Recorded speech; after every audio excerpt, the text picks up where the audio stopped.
So welcome everyone to all our participants and speakers to one of two online webinars on advancing the protection of small-scale fisher rights at national and international level and the role of national and international human rights actors. It was very nice to also hear before we started already some exchanges happening between the participants. Thanks for that. But before we start the webinar, just a few usual housekeeping points. We'd like to ask all participants to please turn off cameras and mute their microphones. Please note that we're also recording the event, but we'll of course share the recording and some resources after the event. We encourage you to use the chat throughout the side event. But please note that it will only be monitored during the question and answer session.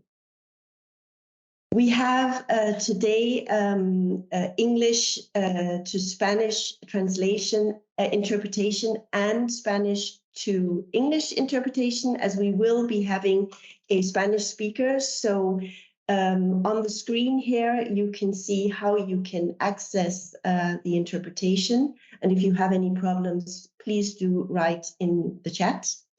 We have also quite a tight agenda today, and therefore will need to be rather strict on time.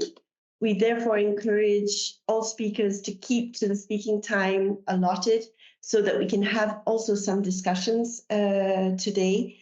And we apologize in advance if we are a bit too strict or we are strict in the timekeeping, but we really would like to get to the discussion. As mentioned, this webinar today is part of the dialogue series on human rights actors in fisheries to examine how national and international human rights actors are addressing human rights issues facing small-scale fishers and fishing-dependent communities.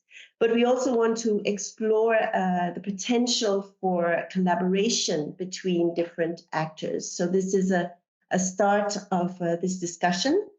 In the webinar today, after hearing from an organization representing small-scale fishers, so really understanding the types of issues that they're facing, and also about some of the particular human rights they face, human rights issues they are suffering. We will zoom in on the role of national human rights institutions and how national human rights institutions are using and can use their mandates to advance the protection of small-scale fishers and coastal communities. For those not familiar with national human rights institutions are state-mandated bodies, independent of government, with a legal mandate to protect and promote human rights at national level. So depending on their specific legal mandate, they protect human rights, including by receiving, investigating, and resolving complaints, mediating conflicts, and monitoring activities. They also promote human rights through human rights education, training and capacity building, outreach, and advising the government on legislation and policy.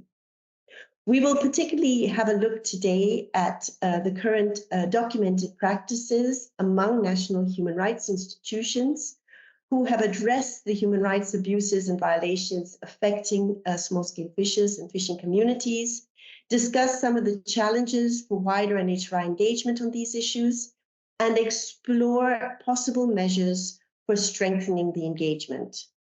This webinar will be followed by a second webinar tomorrow, and I hope many of you have also already registered for this, which will focus on the way in which international human rights mechanisms, so UN treaty bodies, UN special rapporteurs, etc., have provided advice and recommendations to states on how they can meet their human rights obligations in this regard, and ways that through increased cooperation between national actors and these mechanisms, the protection of the rights of small-scale fishers and their communities can be advanced.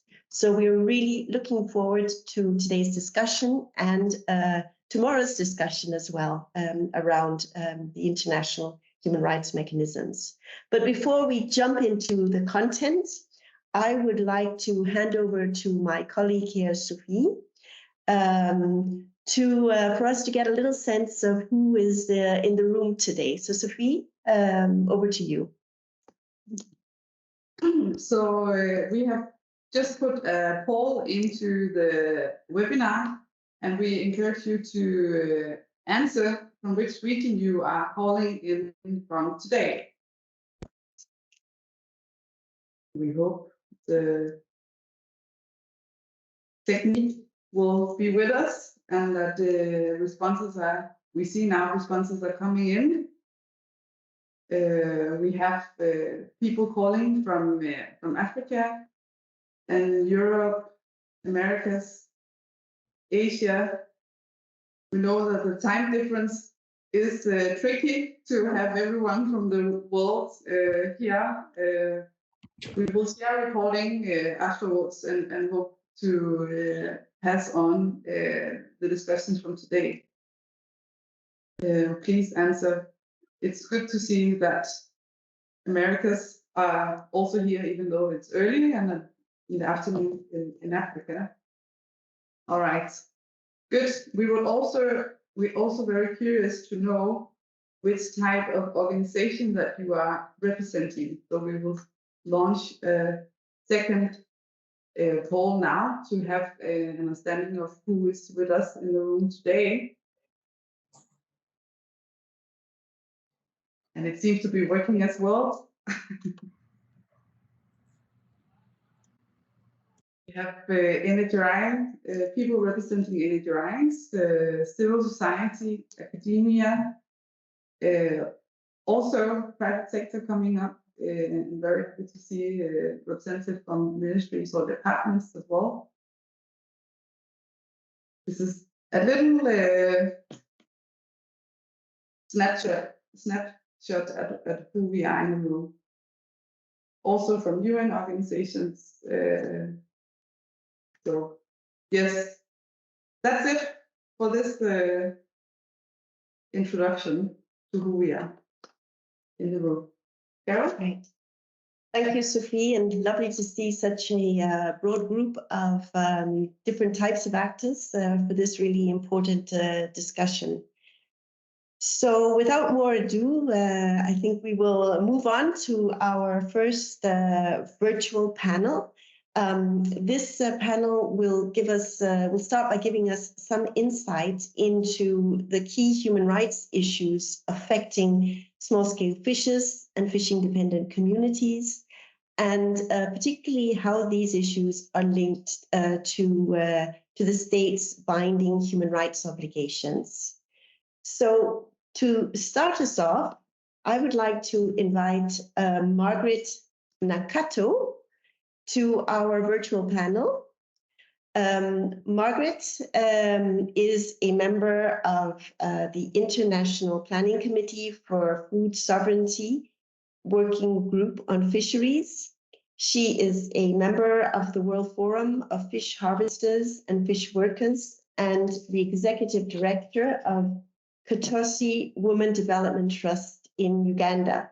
As such, Margaret can give us an important global insight into the key human rights issues facing small-scale fishers.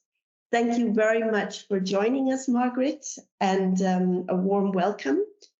Margaret, small-scale fishers and fishing-dependent communities are facing several issues that lead to violations of their human rights. What are some of the main issues they face as seen from your perspective from the global level? Margaret? Thank you. Thank you, Carol, for the introduction. Good afternoon, good morning, all colleagues who are joining us online. It's very good that fisheries and human rights are increasingly being discussed now, and main issues leading to human rights violations for fisherfolk and small-scale fishing communities are distributed along the segments of the entire value chain and are related to access to fishing grounds and fishing resources. The increasing restrictions to access fishing grounds due to unfavorable regulations, competition from other sectors, deny small-scale fisher and indigenous peoples access to fishing grounds, and this is also violating their rights. Those in the post-harvest sector, majority women, are increasingly facing challenges to access fisheries resources due to the export-oriented policies we have in our countries, while climate change-induced impacts that affect the availability of fish have also exacerbated the situation. I can't forget my experience at one of the landing sites in Dar es Salaam, where there were 20 to 30 women waiting for fish. And when the boat landed, they were all scrambling for this miaga catch. While in Uganda, sex for fish is growing phenomena as women are struggling to access fish for processing or trading. So these are all violating the rights of women in so many capacities. When we come to regulations and the irregularities that are in the implementation of these regulations, as well as the guidelines that are set out, those which when communities are out of reach or when the guidelines are far out of reach for small-scale fisher communities to engage in fisheries, these are some of the emerging violations of human rights in small-scale fisheries along the value addition and on market access. Disregarding the employing human rights-based approach to determine the whereabouts of those people that are not able to meet standards that are being put in place to govern access to fishing or fisheries resources, which are being set out by the management regimes in fishing, in processing, market access, so as not to leave anyone behind. All these are major violations of human rights in small-scale fisheries. And these violations along the entire value chain are subsequently violating other human rights, such as the right to food, the right to education, healthy housing, as we all know the overall importance of small-scale fisheries in developing countries. Thanks for that overview, Margaret. We also know that small-scale fishers and their communities do take action to address some of the human rights abuses and violations that they face. Can you maybe give us an example of the type of difficulties these fishing communities face when they actually try to claim their rights and try to access justice? Right. The fact that a majority of small-scale fishing communities are ignorant of their rights and the instruments in which their rights are enshrined is a major barrier for them to be able to claim their human rights and or to seek justice. Recently, towards the end of the year, we are conducting small trainings on SSF guidelines for over 2,000 fisher and fish workers in 15 districts bordering the Lake Victoria. They were all extremely pleased to learn about instruments that are protecting their rights. But then they were outrightly outraged when they recognized that majority of their rights as provided for in the SSF guidance are already violated or have been abused. So this demonstrates that fishers and fish workers, if empowered with knowledge, they can also contribute to shaping their destiny. And this should be complemented with policy engagement to support the implementation of these instruments, because if the instruments were implemented, maybe these violations would not have happened.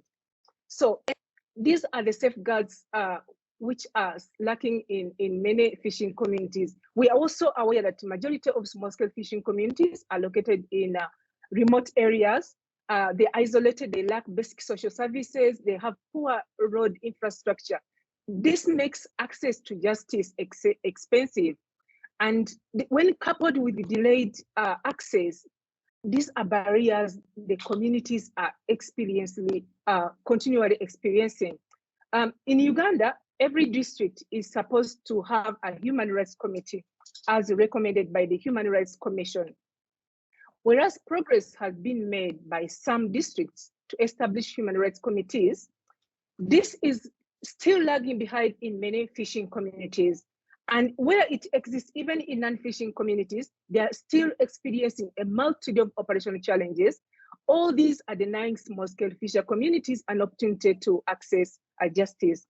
Other than deliberate efforts to establish just centers in these vulnerable and marginalized communities, it's also important that there is awareness created about their purpose so that people know that I can be able to access justice in this center, and this is what its overall importance.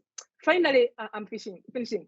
For fishers and fishing communities to be able to claim their rights and access justice, an enabling environment that fosters actions of the civil society to organize, to articulate their demand or claim their rights, to even be able to contribute to monitoring implementation of instruments that are safeguarding their rights, including what should be monitored and what are the indicators we need to be looking out for. And all this adapted to the needs and the constraints that are existing in fishing communities, such as the local language the people are speaking, oral reporting mechanism, being able to contribute to reporting mechanism at different levels, all need to be taken into account. And these are some of the challenges small-scale fishing communities are experiencing. Lastly, finally, at the IPC, the Working Group on Fisheries, we have developed a small-scale fisher people-centered methodology to assess implementation of the SSF guidelines. This reporting is aimed at examining any human rights violation of small-scale fisher people, providing initial data and analysis. All this is collected by the small-scale fishing communities. I think this should be promoted and developed so that there is a reporting that comes from grassroots to national, to regional and international level, so that small-scale fishing communities are integral, are part and parcel of all the decision-making that is happening, so that it helps to remedy some of the challenges they're experiencing. Thank you. Thank you, Margaret, for that really excellent insight into both the types of human rights issues that fishers are facing, but also some of the really concrete challenges they face in terms of when trying to access justice, both in relations to access to the type of mechanisms at the community level, but also the sort of enabling environment for their work as well. Very, very important introduction to this issue, and only highlights the importance and the need for us to be sitting here today discussing how we further protect small-scale fisher rights together. So now I would like to welcome Harumi Fuentes Furuya from the Office of the High Commissioner in Geneva. Harumi works as a human rights officer at the Economic, Social and Cultural Rights section at the Office of the High Commissioner in Geneva. Harumi, we have heard from Margaret about some of the types of human rights issues facing small-scale fishers. And as also Margaret pointed out, there are standards, there are human rights obligations related to these issues that they are facing. What are some of these key human rights standards of relevance to the types of problems we've heard that national actors working on the issue can draw on to further the protection of these communities? Harumi, the floor is yours. Thank you, and hello to everybody. So I think Margaret did a really great job to highlight that there's all types of rights in the lives of fishers and their communities. And so I would like to highlight this interdependence and indivisibility of the rights. The international human rights treaties cover all these different facets, so economic, social, cultural rights, but also civil and political rights. They enshrine rights of a collective nature as well as rights of an individual nature. and small-scale fishers often face discrimination for one or for multiple reasons on account of, as Margaret said, their gender or their age or socioeconomic status. And in that regard, protection of people's rights may be invoked within the broad framework of the covenants, or also group-specific or thematic-specific conventions. And in addition to the human rights treaties, small-scale fishers can also avail themselves of ILO labor standards and many other guarantees derived from international guidelines and declarations. So Margaret mentioned the SFF guidelines, the UN Declaration on the Rights of Peasants and Other People Working on Rural Areas, and the UN Declaration on the Rights of Indigenous Peoples. And at the regional level, for example, the African Charter on Human and People's Rights also contains human rights guarantees that can be invoked. So I want to highlight a few of the standards guaranteed within the UN human rights treaties. First is the right to equality and non-discrimination. It's enshrined in all of the core human rights treaties, but particularly for small-scale fishers and their communities, we have the International Covenant on Economic, Social, and Cultural Rights, the International Covenant on Civil and Political Rights, as well as group-specific conventions that protect, for example, protect persons from all forms of racial discrimination, CERD, or the Convention on the Rights of the Child, the Convention on the Rights of All Migrant Workers and Members of their Families, and as well as women, the Convention on the Elimination of Discrimination Against Women. Margaret mentioned that increasingly, and about half of the workforce of the sector are women. So the the Covenant on Economic, Social, and Cultural Rights grants everyone, including small-scale fishers, the right to an adequate standard of living. And this includes the right to adequate food, the rights to safe water and sanitation, and the right to adequate housing. The livelihoods of many small-scale fishers and their communities, including the indigenous fishing communities, depend on the exercise of the right to land and natural resources. And Margaret mentioned how this is really one of the violations seen the most. Tomorrow, we will have Vice Chair from the committee, Michael Winford, expanding on the right to land and natural resources, which include fishery resources, as well as coastal land and waterfront areas, which are essential to the realization of many other human rights. Another standard guaranteed by this covenant is the right to work, which is crucial to ensure labor rights, just and favorable working conditions, but also opportunities for training and related to long life education. The Convention on the Rights of the Child, on the other hand, enshrines that every child must be free from economic exploitation and hazardous work that is harmful or interferes with their education. And the Covenant on Economic, Social, and Cultural Rights also covers the right to social security, and other conventions like the Convention for Women or against racial discrimination also contain similar provisions. And besides being the source of livelihood for millions of people throughout the world, fishing activities are also part of life and culture of many fishing communities.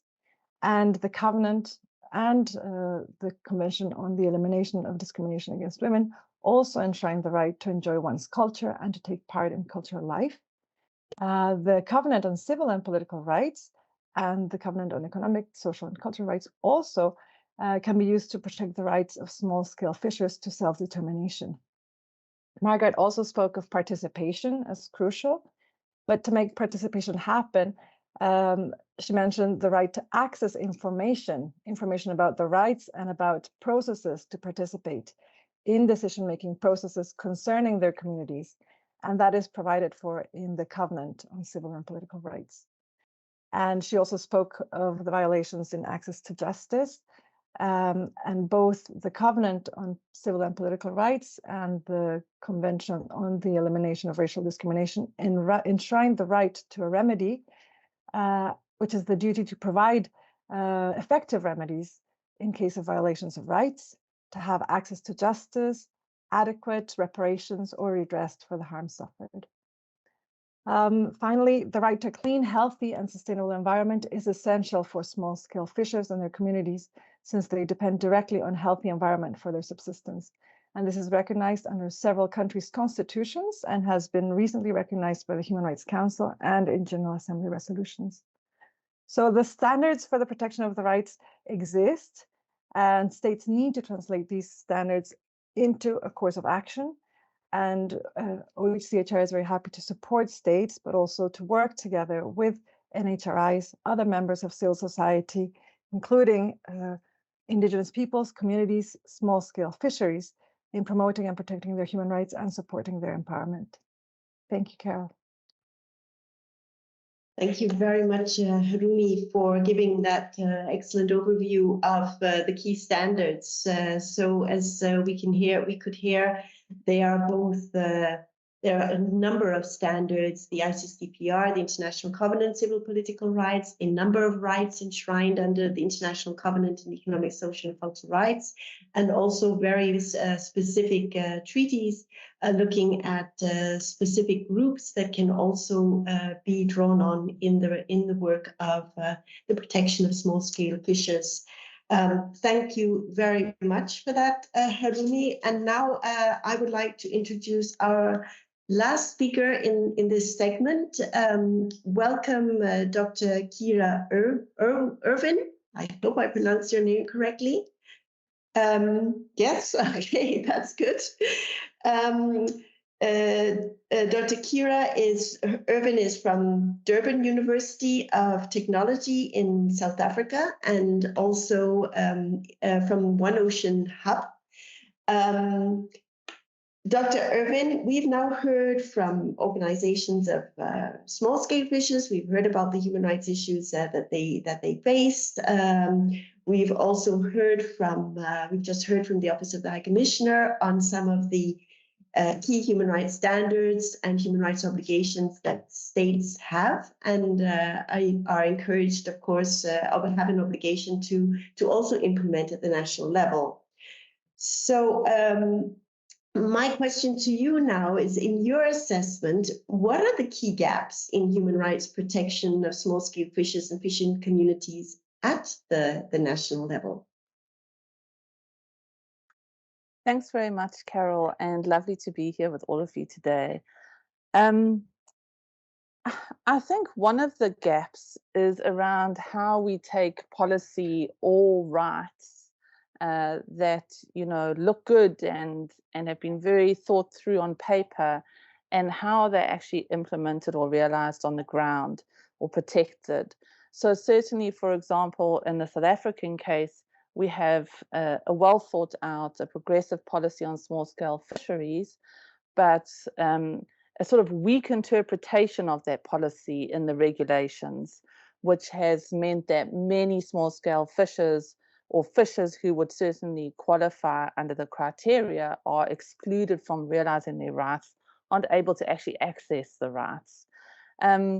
The regulations in this case, particularly when they sort of start to move too far into only thinking about growth in business models instead of more collective fishing that has a long history here or is linked to heritage and sustainability or food security, it runs the risk too, if it's not well protected by the state, of being open to exploitation from private business. So we have seen that here where, much larger commercial fishing companies will start to try and buy some of the rights that have been allocated to small scale fishers.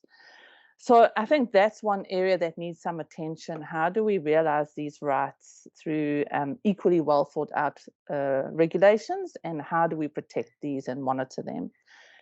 Secondly, here we have also seen, and I think it is something that's important, it's not only in our country, but marine protection, and certainly marine protected areas. While, I think many of us would agree that we really do have to start protecting our marine resources and ocean well-being, but conservation in this part of the world has a long exploitative and exclusionary history under colonialism and apartheid, especially with moving people out of land or their land that they had lived in. And this continues today. So for many marine protected areas, you have fishing no-take zones, often in sort of heritage spots where fishers have for generations been fishing. And it hasn't been done, unfortunately, in an inclusive way. So we really have to think about how are we balancing rights and needs.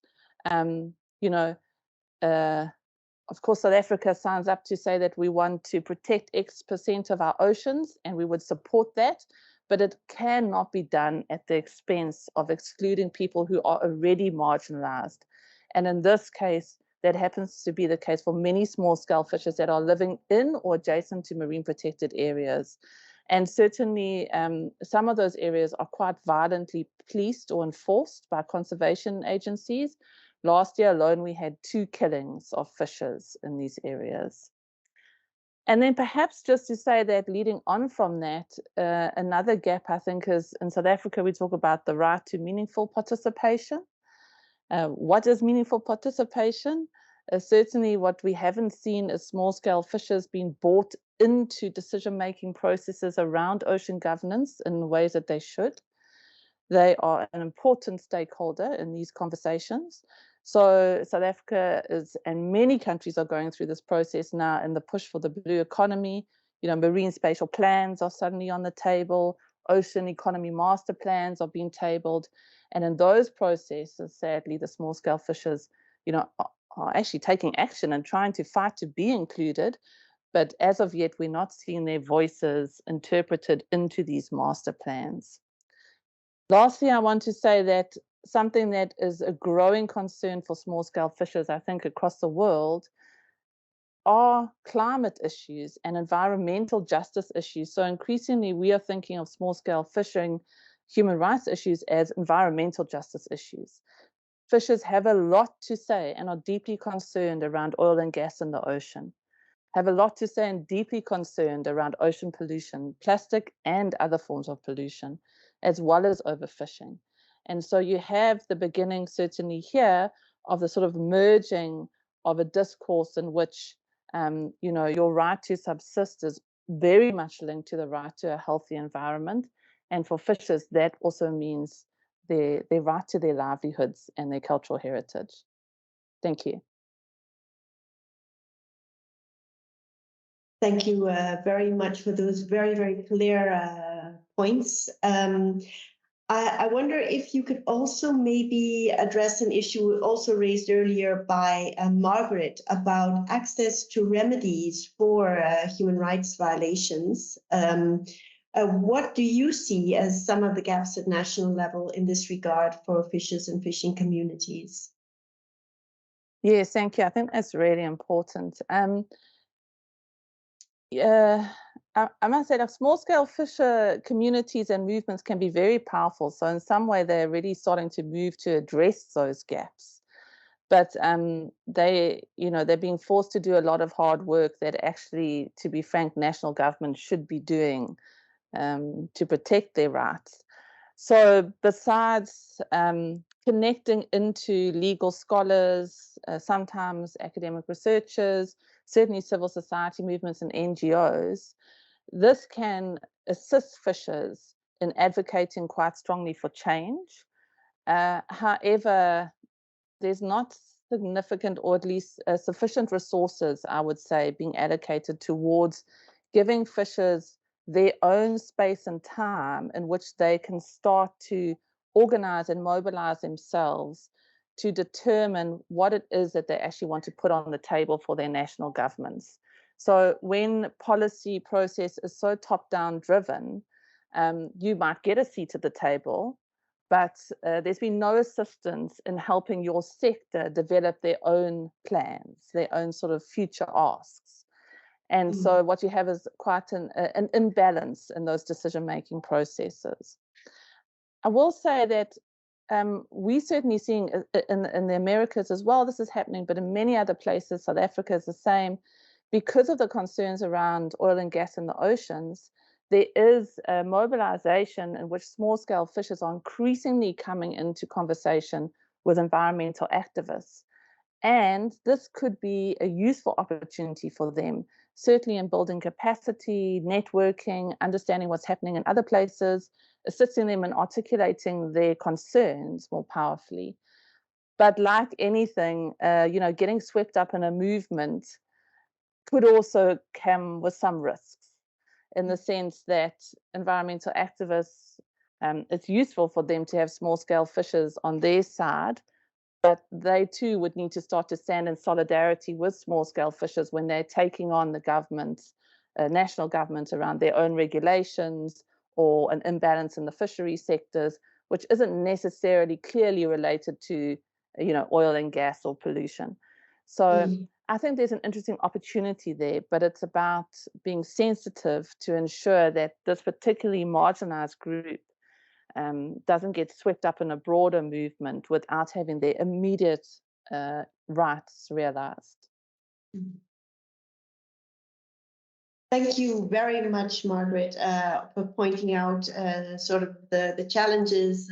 One thing is to have the progressive policies as in South Africa, but the real challenge is the actual concrete implementation, and also the need also to monitor the implementation to make sure that these policies are actually implemented.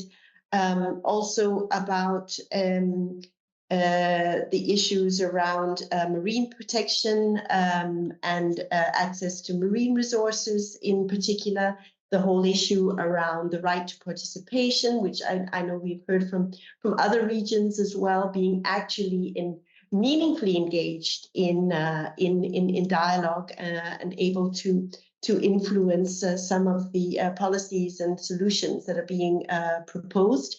And then also bringing in the whole issue of the links to climate and to environmental issues, and both the opportunities but also the challenges for small-scale fishers of being linked to these movements. Thank you very much for this. I'll now move on to the second segment. So now we have heard some of the examples of the concrete human rights issues faced by small-scale fishers and fishing communities. So I'd like to turn now to our panel of speakers from national human rights institutions.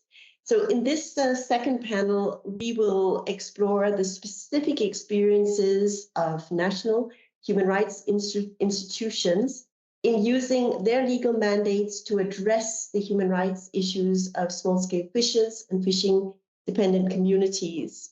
We will particularly focus on the background of their engagements and the outcomes of their engagement, and we, of course, are willing to also share, as we will do with all the speakers, more information on some of the work that the different institutions are doing. So to start us off, I would like to welcome our first speaker, Victor Joseph Obanil. I hope I pronounced your name correctly. From the NHRI in the Philippines. Victor works as a development management officer at the NHRI in the Philippines. So Victor, in the Philippines, you have used your NHRI mandate to address human rights of small-scale fishers and fishing-dependent communities in different ways. Among the ways, the NHRI, the Commission, has developed a monitoring report on the human rights situation of artisanal fisher folk in 2021. Could you maybe share with us why the Commission decided to develop this report and maybe some of the key recommendations from the report? Thank you. Over to you, Victor. Thank you very much, Carol. So the Commission on Human Rights took the initiative to fulfill the monitoring mandate of the CHR. Through the Economic, Social, and Cultural Rights Center, we conduct regular monitoring programs to document the government's practices in compliance to international human rights obligations on ESCR. So in 2016, the concluding observations of the combined 5th and 6th periodic reports of the Philippines to the UN Committee on ESCR raised concerns on the plight of Filipino fisherfolk. It mentions the high occurrence of absolute poverty among small-scale fishers, as well as the threats to their livelihood due to the declining fish stocks and intrusion of commercial fishing vessels in designated municipal waters. So many human rights issues are being faced by artisanal fisher folks, and one of the most significant concerns is their access to marine resources because of the lack of delineation and demarcation of municipal waters. They are essential to the protection of the rights of fishermen, to the preferential use of marine resources within these boundaries, as provided by the Philippine Fisheries Code, or RA number 8550. However, the same law allows small to medium-sized commercial boats to fish within the same municipal waters, resulting in the limited access of marine of artisanal fisher folk to marine resources. An increase in coastal reclamation projects, particularly in Manila Bay, developmental aggression issues is also another issue that results in limiting the access of small scale fishermen to water resources and often result in the displacement of affected coastal communities. It has the outbreak of COVID-19 has also created new challenges and impacts and has exacerbated the already precarious human rights situation of artisanal fisher folks and their family. So it is within this context that the Commission on Human Rights of the Philippines monitored the situation of artisanal fisher folks. So our findings recognize the vibrancy of the Philippine Fisheries Code, but issues still prevail, particularly on the slow process of delineation of municipal waters and the continued intrusion of commercial fishing vessels to these same waters. Key recommendations from the report include addressing the gaps in the delineation of municipal waters, in particular, the methodology in delineating these waters for municipalities with offshore islands. So, we also recommended support the preferential rights of municipal fisherfolk over municipal waters by strengthening the implementation of the Philippine Fisheries Code as amended by RA number 10654. We ask the government to strictly and faithfully enforce fishery laws and guidelines that prohibit illegal and destructive fishing methods and intrusion of commercial vessels in municipal waters. This include the implementation of the Vessel Monitoring System, or VMS. We also recommended the reinforcement of the representation of artisanal fisherfolk in all levels of state-led participatory management systems. Representation in the planning and development of fisheries and marine resources, especially in municipal waters, is essential in ensuring that the sector is part of genuine consultation and will have a voice in all levels of management and policy making. We also ask the government to continue to develop fishery programs that improve the technical skills, capacities, and technologies of artisanal fisherfolk, particularly the creation and management of post-harvest facilities that will promote the sustainability of their livelihood. We also ask the relevant social security institutions of the government should look into improving the access of artisanal fisherfolk to social security programs, improve access to credit and financing programs of the government by minimizing documentary requirements from prospective clients. And the government also needs to consider existing studies that detail economic, environmental, and socio-economic impacts of coastal development projects, implementing reclamation and coastal development projects in a way that is amenable to all affected. In this light, genuine consultation with the affected communities and information dissemination should also be done. And as an addition, we also ask the government to address the food security issues of coastal communities through effective management of fishery resources in municipalities. One of the recommendations came from the communities themselves, and they asked that limitations on the volume that can be brought out from municipal water should be enforced. Protection and conservation of fish habitats, such as mangroves and coral reefs, should also be strengthened. Thank you. Thank you very much for that very detailed presentation of how an NHRI in the Philippines has used their monitoring mandate to really go into a lot of substance in terms of what are the issues, but also what are the types of solutions that need to be brought to this issue so that the rights of small-scale fishers are better protected. Thank you very much for that, Victor. I will now next was supposed to be live, Sebastian Smart from the NHRI of Chile. Unfortunately, Sebastian is in the middle of an airport and some flight delays. So now we have a video of Sebastian instead. He will be speaking in Spanish. So for those that do not understand Spanish, please access the interpretation. So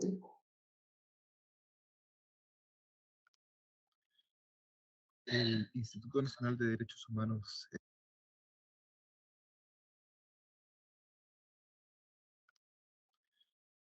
El Instituto Nacional de Derechos Humanos en Chile tiene un mandato amplio de promoción y protección de los derechos.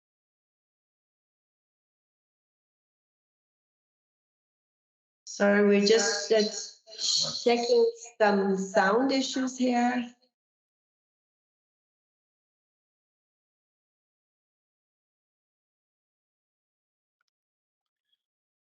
El Instituto Nacional de Derechos Humanos en Chile tiene un mandato amplio de promoción y protección de los derechos humanos. Entre sus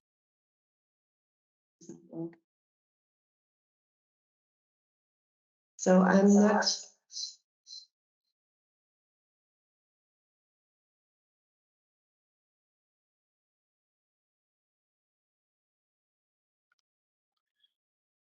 El Instituto Nacional de Derechos Humanos en Chile tiene un mandato amplio de promoción y protección de los derechos humanos.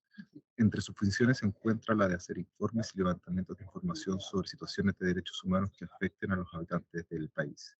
Desde esta perspectiva, y habiendo recibido una serie de denuncias de impactos ambientales, sociales, laborales, entre otros en la industria del salmón, el Instituto Nacional de Derechos Humanos, en conjunto con el Instituto Danés de Derechos Humanos y en el marco del proyecto Océanos Sostenibles, se marcó en lo que fue la primera evaluación de impacto sectorial realizada en Chile. Se trata de una evaluación que abarca varios aspectos de la industria en su conjunto y que documentó y analizó las repercusiones negativas de la industria chilena del salmón sobre los derechos humanos de los trabajadores y de las comunidades locales. Aunque la evaluación concluyó que la industria del salmón crea puestos de trabajo y proporciona ingresos a quienes trabajan en el sector, también se documentaron varios impactos adversos, entre ellos los salarios por debajo del nivel de subsistencia de los trabajadores y los criadores del salmón, las precarias condiciones laborales de los criaderos y plantas de procesado y los riesgos e impactos sobre la salud y la seguridad, especialmente entre buceadores, las trabajadoras mujeres y los trabajadores migrantes. El trabajo realizado documentó además impactos generalizados sobre los pueblos indígenas. Estos iban desde la destrucción de lugares sagrados, la falta de consulta y participación en asuntos que pudiesen afectarles, la ocupación de sus territorios por la industria del salmón y la contaminación de sus recursos. El informe concluye con una serie de recomendaciones destinadas a fomentar un cambio hacia una conducta empresarial responsable. Las recomendaciones se dirigen principalmente al gobierno chileno y a las empresas salmoneras chilenas, pero también a los gobiernos extranjeros y a las empresas salmoneras de países como Noruega, Japón y China que operan en Chile. Desde esta perspectiva, es importante mencionar que el informe ha tenido diversas repercusiones en la industria. Si bien en algunos casos se ha solicitado apoyo, como por ejemplo por parte de las comunidades afectadas, sindicatos y otros, y esperamos se mejoren las prácticas de las empresas, en otros no se ha tomado de buena manera por el resto de los empresarios. Es importante, por ejemplo, mencionar que en los diálogos de presentación del informe en terreno se han podido observar una buena recepción por parte de empresas y comunidades con pequeñas excepciones. En cuanto a la repercusión que ha tenido en el sistema público en general, esto también es interesante de observar. Al menos en el caso chileno, que es desde donde el Instituto Nacional de Derechos Humanos en Chile ha hecho un mayor seguimiento, es posible observar una buena recepción de los organismos públicos. En un diálogo abierto que se tuvo con diversos organismos públicos en Valparaíso, por ejemplo, tanto la Subsecretaría de Pesca como el Ministerio de Medio Ambiente relevaron la importancia del informe y su intención de regular con coherencia política en este sector. Pero el informe no solo ha repercutido en el Ejecutivo, sino también en el Poder Legislativo.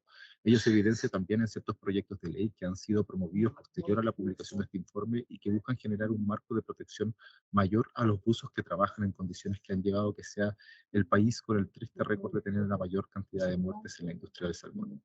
En definitiva, y como resumen, quisiera decir que este informe es único en el país y que las repercusiones en el ámbito privado y público ya se empiezan a ver, aunque también es importante mencionar que aún queda mucho por avanzar, sobre todo en lo relativo a los avances normativos y de cambios empresariales que permitan la protección de los derechos humanos en el sector.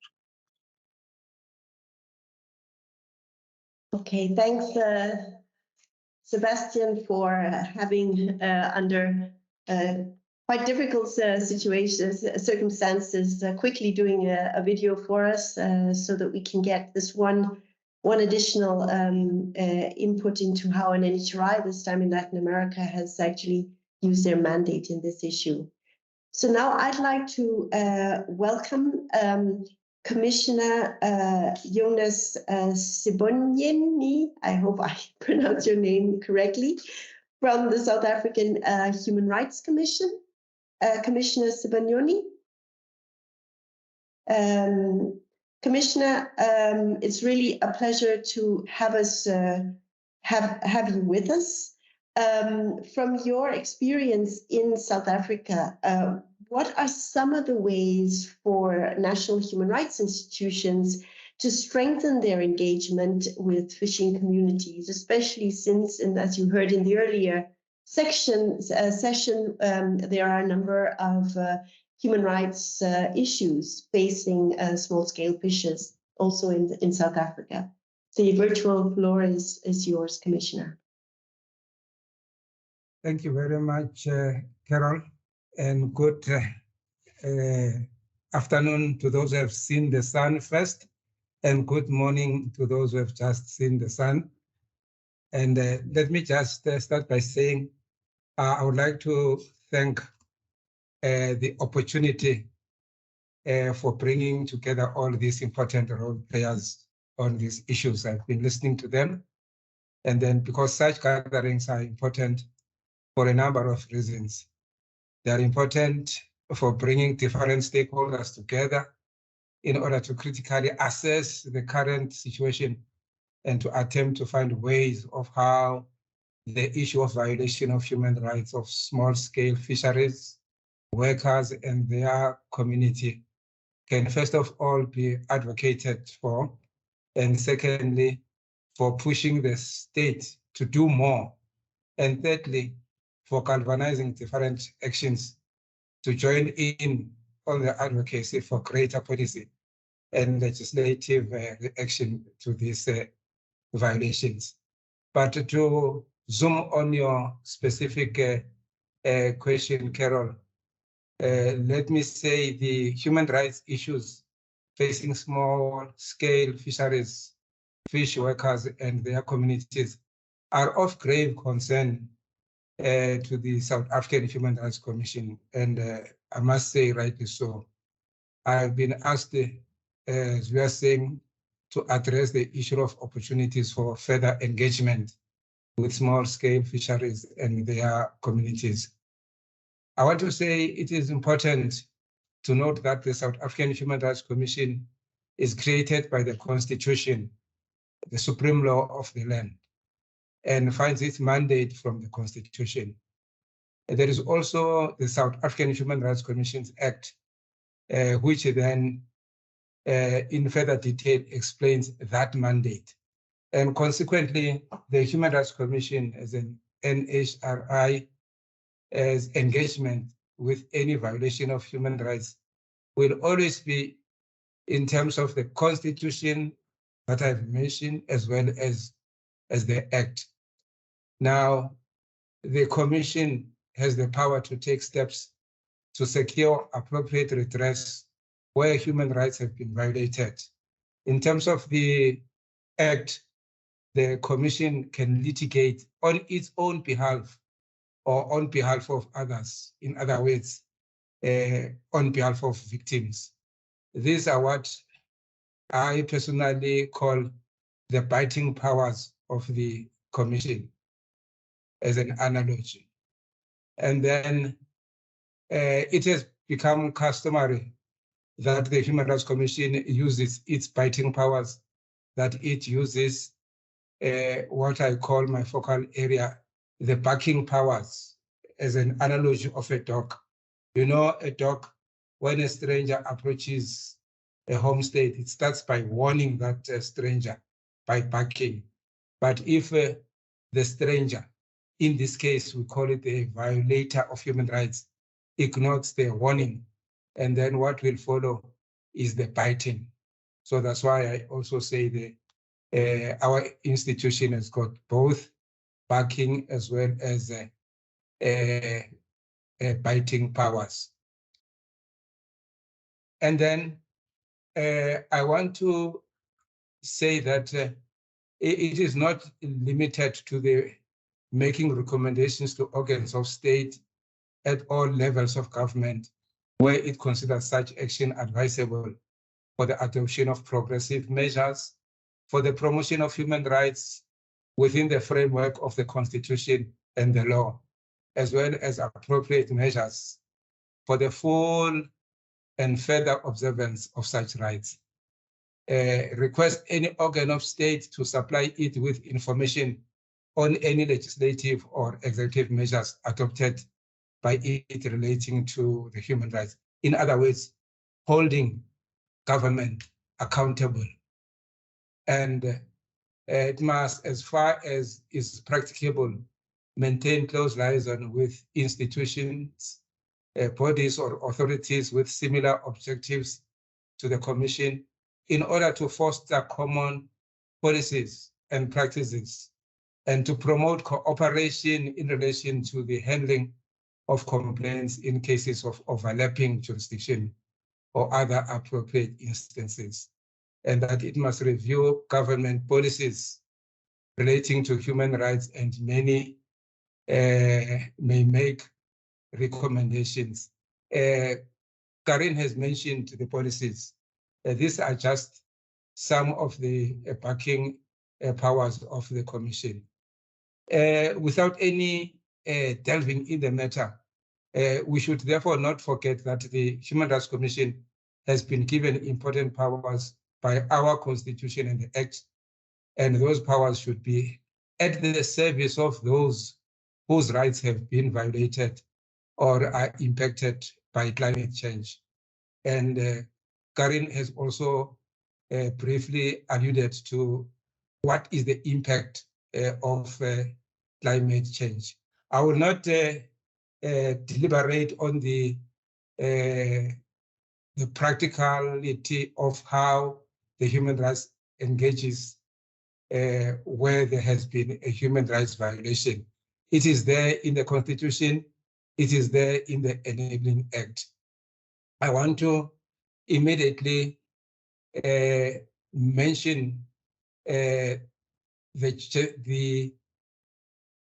General Assembly, guided by the purposes and principles of the Charter of the United Nations.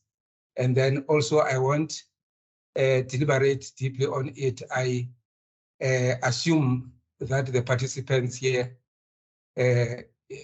are familiar with what the mandate of the United Nations is concerned. But I want to say we have to call upon states, international organizations, business enterprises, and other relevant stakeholders to adopt policies to enhance international cooperation, strengthen capacity building, and continue to share good practices in order to scale up efforts to ensure a clean, healthy, and sustainable environment for all. Some speakers have spoken widely about the environment.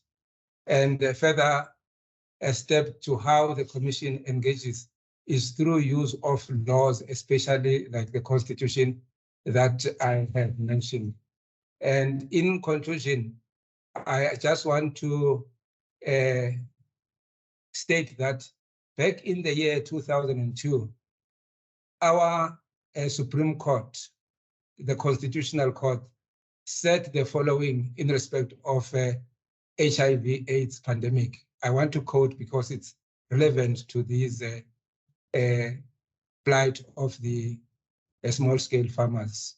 I quote, "The magnitude of the HIV/AIDS challenge facing the country calls for a concerted, coordinated, and cooperative national effort in which government, in each of its 3 spheres, and the panoply of resources and skills of civil society are marshaled, inspired, and led." Close of quote. I would argue, Carol, that this is what is required in respect of the issues facing small-scale fisheries, workers, and their communities. There needs to be a concerted effort from all of us to ensure that their rights are effectively vindicated, because they are depending on fishing. And then you find that the big corporations sometimes elbow them from their source of food security. Thank you very much for the opportunity. Thank you very much, Commissioner, for that very good insight to the mandate of a national human rights institution, particularly the Commission in South Africa, and highlighting some of the opportunities for small-scale fishers and fishing organizations to engage potentially with the Commission.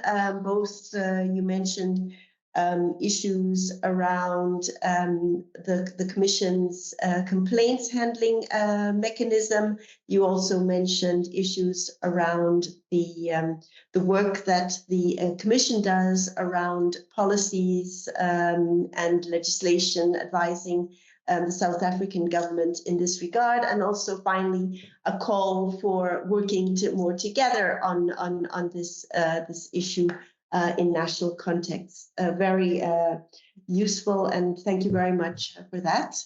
And now I have one more question before we finalize this panel to both of you.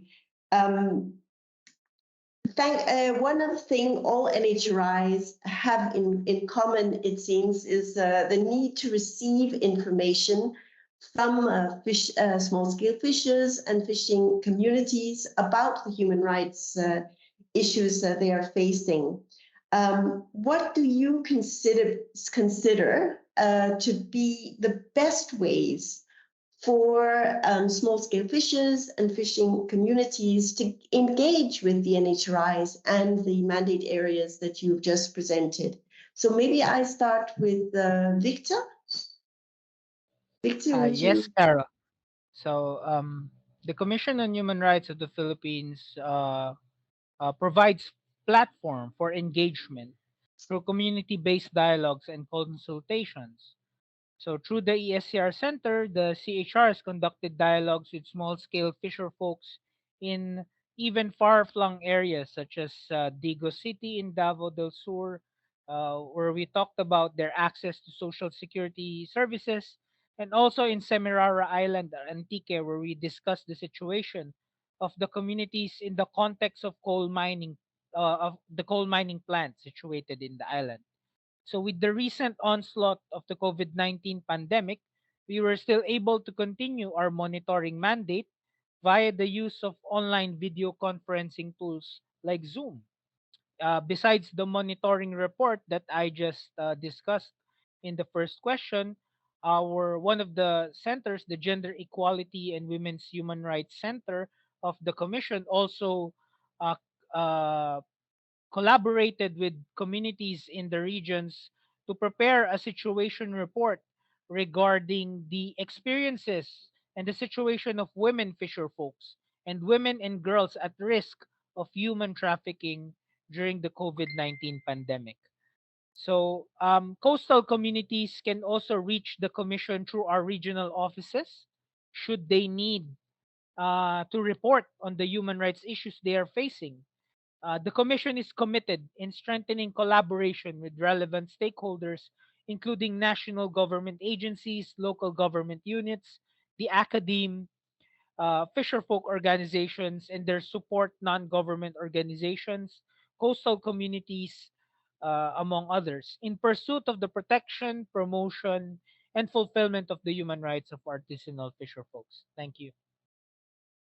Thank you very much for that, Victor. So as we hear both sort of platforms where you are engaging small-scale fishers, also in the very remote areas. We also heard from Margaret earlier that many of the small-scale fishers are in remote areas. So here is an opportunity to reach some of the remote areas and connect with small-scale fishers, but also through encouraging coastal communities to reach out to your regional centers and in general encouraging collaboration. Thank you very much for that.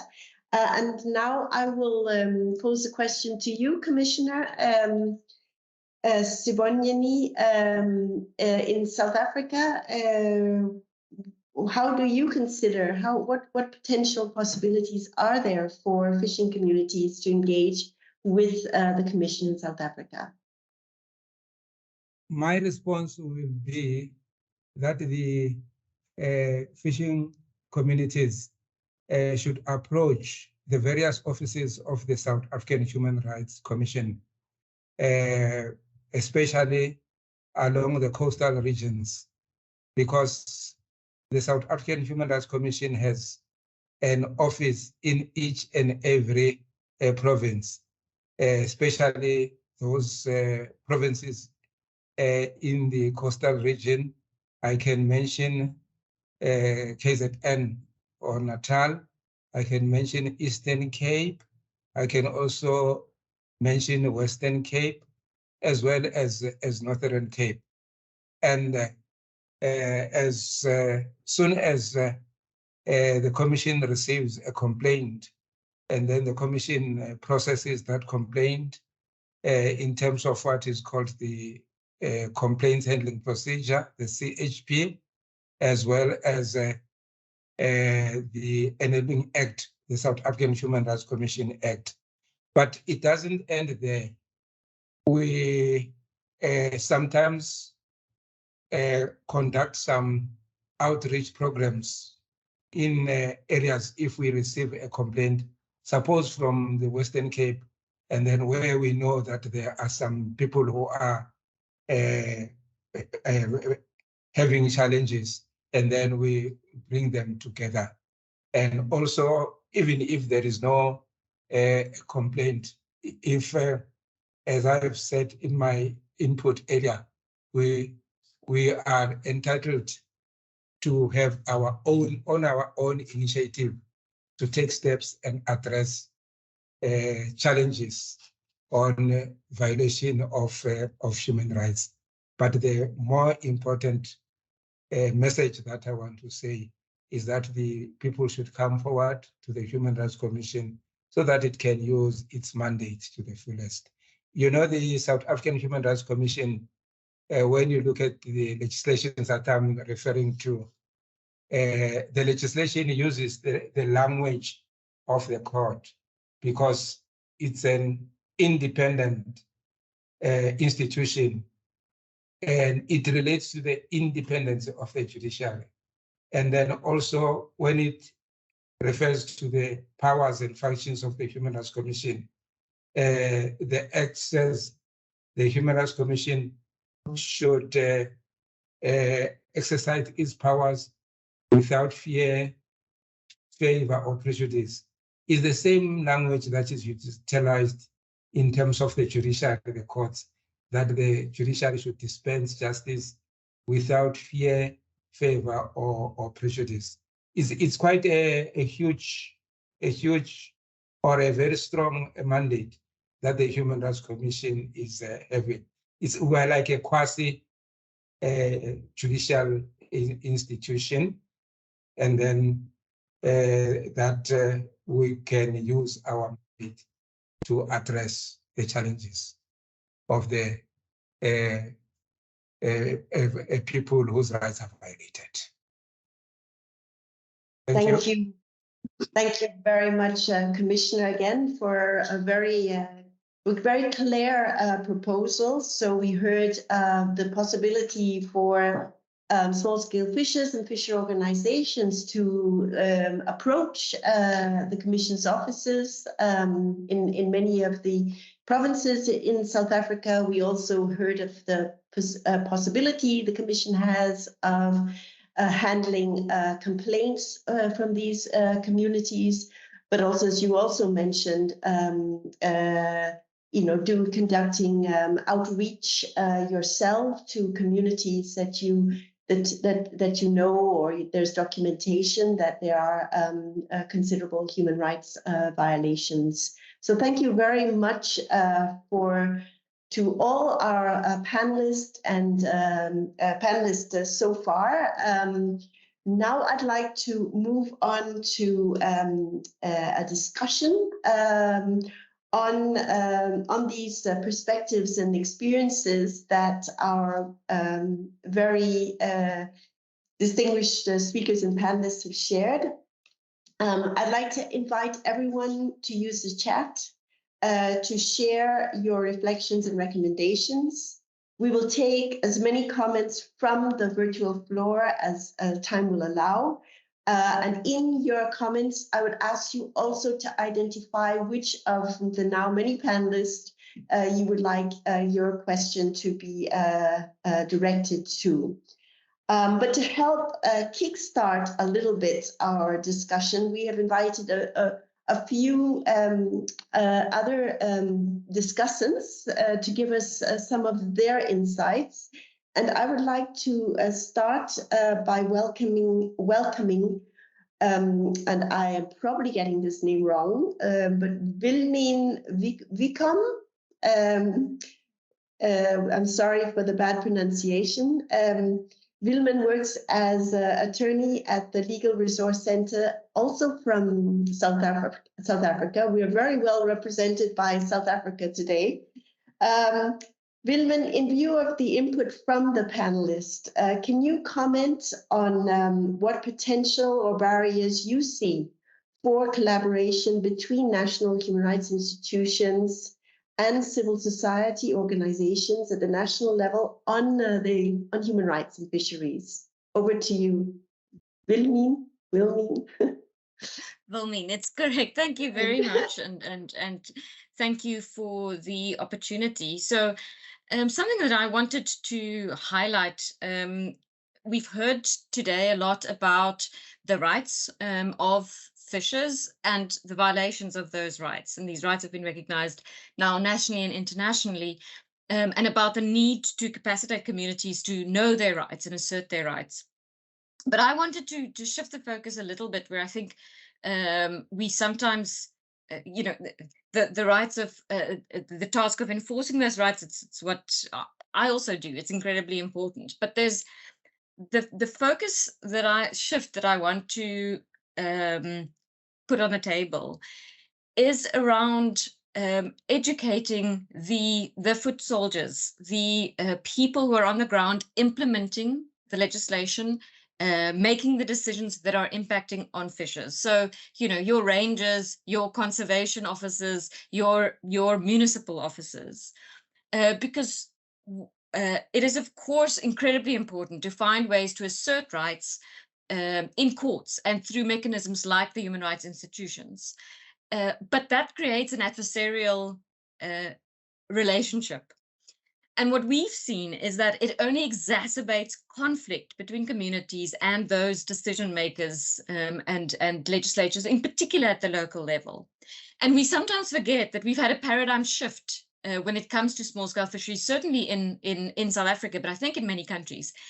And nothing has been done on assisting those foot soldiers to understand this new paradigm in which they need to be able to hear and engage and communicate with fishing communities and fisherfolk, which is something they've never been able to do, and no one is teaching them that.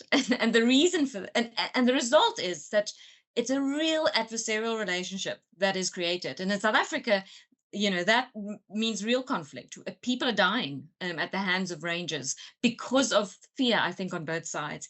And so I think that the human rights institutions and civil society, I think we should focus on asserting the rights, but we should also take into account the fact that this is a paradigm shift, and education is not only needed on the side of communities, but on those implementing decisions and laws.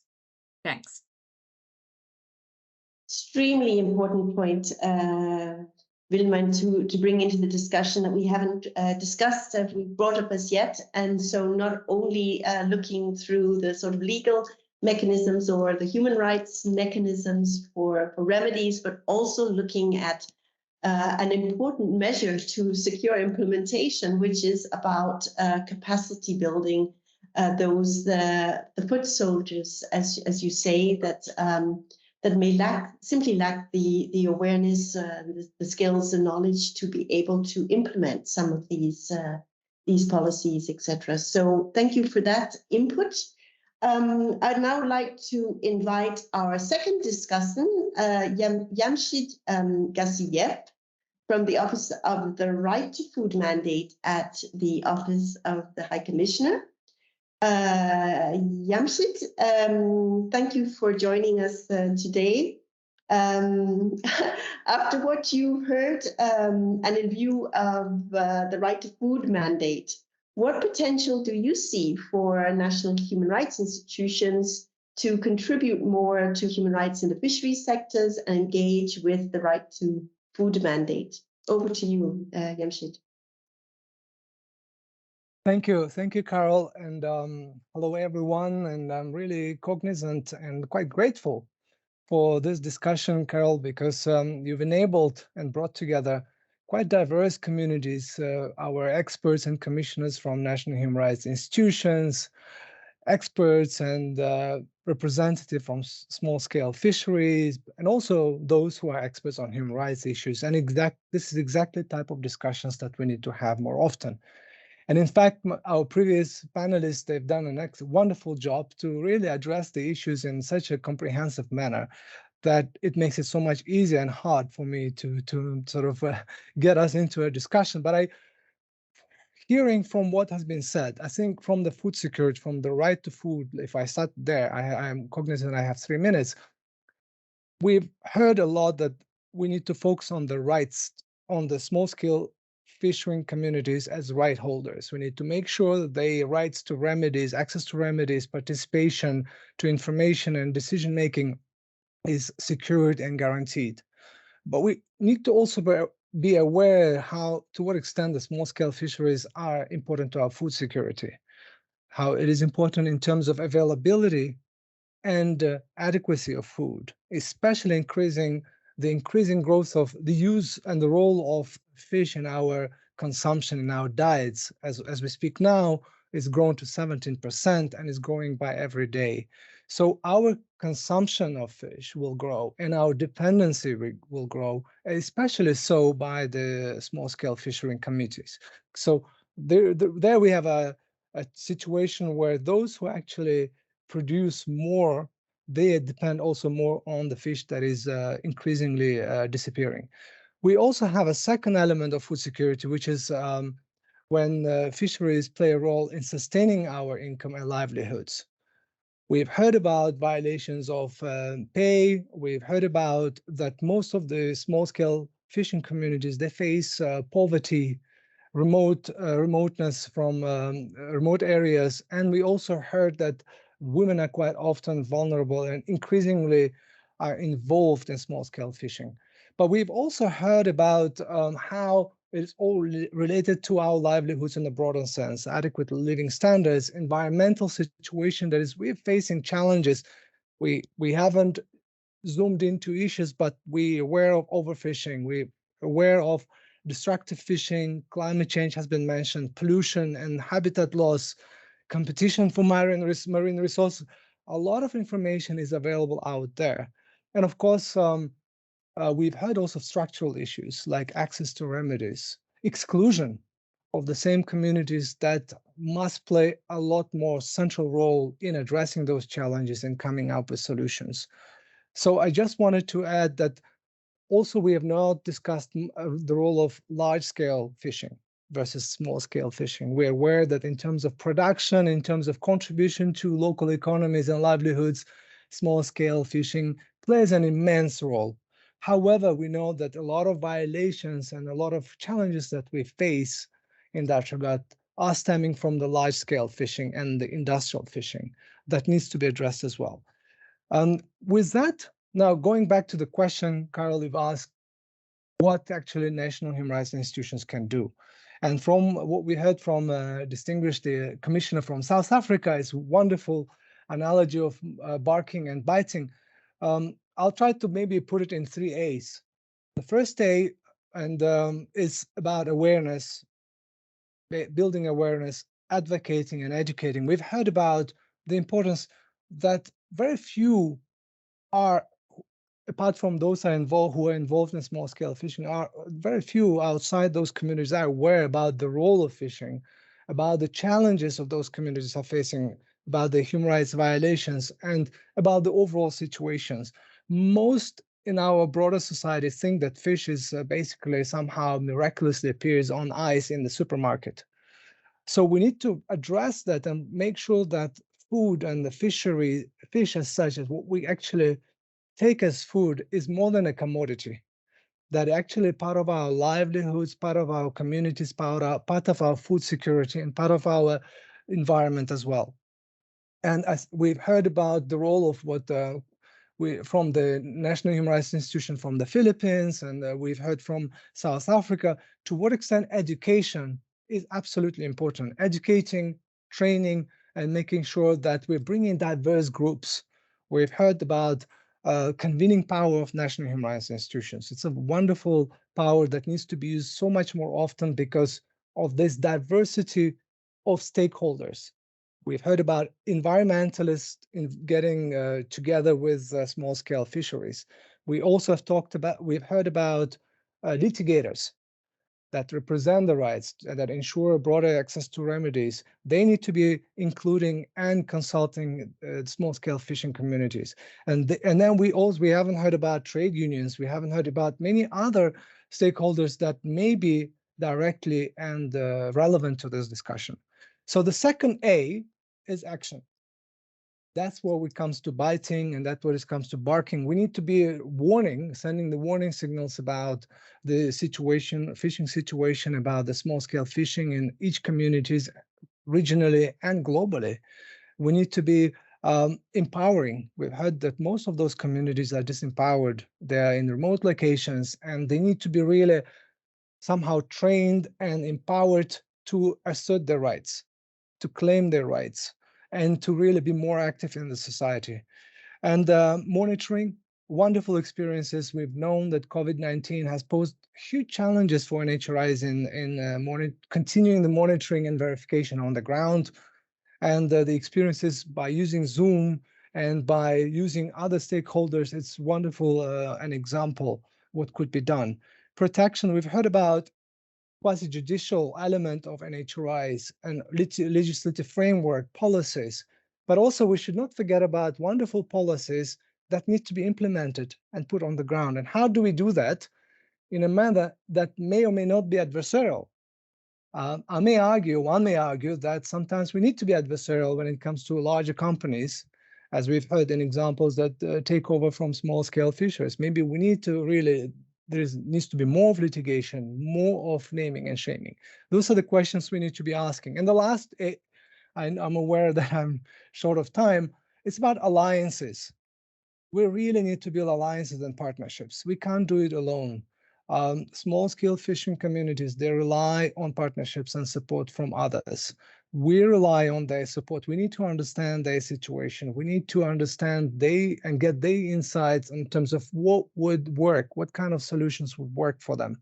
We need to bring in other partners, regional partners, because as we know, anything that under the sea sometimes is shared by several countries and regions. So we need to really bring in regional cooperation and partnerships. So those dynamics, and in a sense is what you're doing, Kyle, through this discussion, where we share experiences and try to bring in resources and see who does what and what has worked in which countries and which communities, and maybe multiply those good practices. And then hopefully we'll address the challenge. And I would just finish that it has really been encouraging to hear that we are not starting from zero, because finally, I just wanted to share the rapporteur on the right to food has decided to focus on the fisheries and human rights for his next thematic report due in March 2024. Initially, we were concerned that we may not get enough of support or awareness or partners who could really join forces.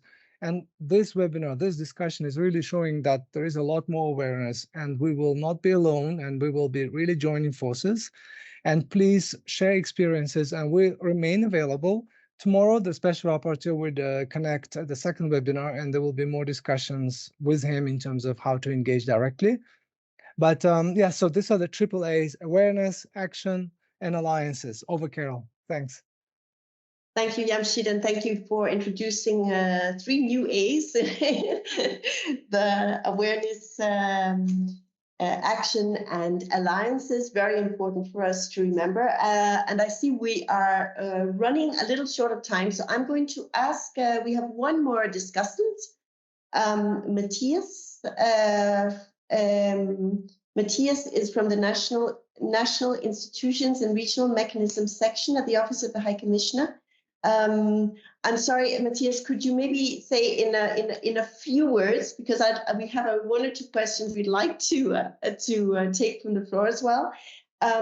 What are, with the experiences the Office of the High Commissioners have in supporting NHRI's work, what potential do you see for NHRIs engaging with national stakeholders? Thank you very much. I'll keep it very brief. I think the sound is better now. Yes, I must say that I very much support what was said about the 3 A's. So I'll keep that short, very much in line with that. And also the great practice we've heard from NHRIs themselves. I want to highlight the regional level and the sub-regional level, because as the colleague said, this is where communities who often face very similar issues can come together and share, of course, their problems, their challenges, good practices. Also, things like the paradigm shift that was mentioned by Wilmeen. So these are the things that, in our experience, bringing these NHRIs and other stakeholders together in the region is a key element. And just about national stakeholders, of course, NHRIs have various things that are covered by their mandate. But I think in particular, what we heard, the relationship with legislators, with those who make the laws, that has to be used as much as possible to raise awareness of the international standards, of strengthen laws where they exist, but they aren't implemented effectively. Another thing we heard, and just trying to have a regular dialogue with legislators, because that's often part of their mandate. And then like that, maybe this adversarial relationship we heard can maybe become a bit less adversarial if there's a regular dialogue with these stakeholders. So I know it's almost, time is almost up, so I'll leave it there. And over to you. Thank you very much for that insight, and sorry, Matthias, for having to squeeze your speaking slot. But there was also one question from the or a question from the participants that we would like to ask one of the NHRIs, either Victor or the Commissioner, to respond to. We have a question on examples of, if there are examples of court litigations on human rights of small-scale fishes, and what role do you see for NHRIs in supporting access to justice? So this is, I don't know if Victor or Commissioner Sibon, if you would like to respond to this. Thank you very much. The answer is yes. There has been some litigation or court cases, and then regarding the violation of the right of fishers. Among others, I would like to just refer to a case of, it is called the Supreme Court of Appeal of South Africa judgment. It's reportable. The number is 1340 of the year 2017 in the matter between Malibongwe. But specifically, there is also another one called Coastal Links, Langeban and others versus Minister of Agriculture, Forestry and Fisheries. So the short answer is there has been some litigation. And if you will allow me, we as the South African Human Rights Commission, very briefly, we physically went to the Western Cape. We were accompanied by the Minister of Police, as well as the Minister of Labor, because we're also looking at the working conditions of people who are being employed by the fishing corporations. Thank you very much.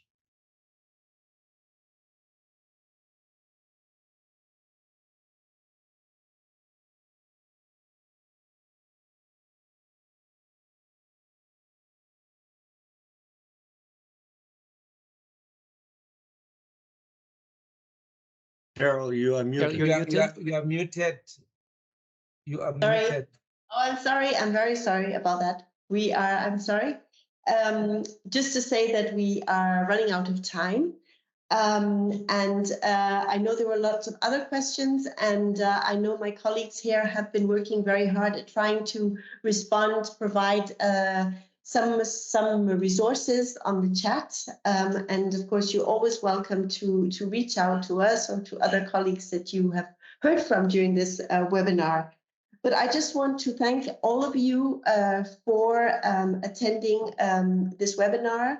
I think we have had a very good introduction to, or we've heard a lot about some of the key human rights issues facing small-scale fishers. We've heard about issues related to very much right to an adequate standard of living, issues of access to marine resources. We've also heard of the potential for national human rights institutions to engage. We've also been challenged about not only looking at sort of adversarial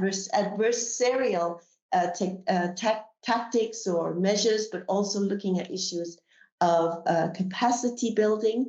And I really hope that we can continue now this discussion. And I would like to remind you all that this is one of two webinars. We have another one tomorrow where the focus is on the role of international human rights mechanisms, where we have excellent speakers, including the UN Special Rapporteur on the Right to Food himself, but also committee members, a committee member from the UN Committee on Economic, Social and Cultural Rights, and also a representative from the working group on discrimination against women and girls. So another opportunity to share experiences, learn together, and hopefully begin to explore more collaboration. So thank you very much for today, and looking forward to seeing many of you tomorrow.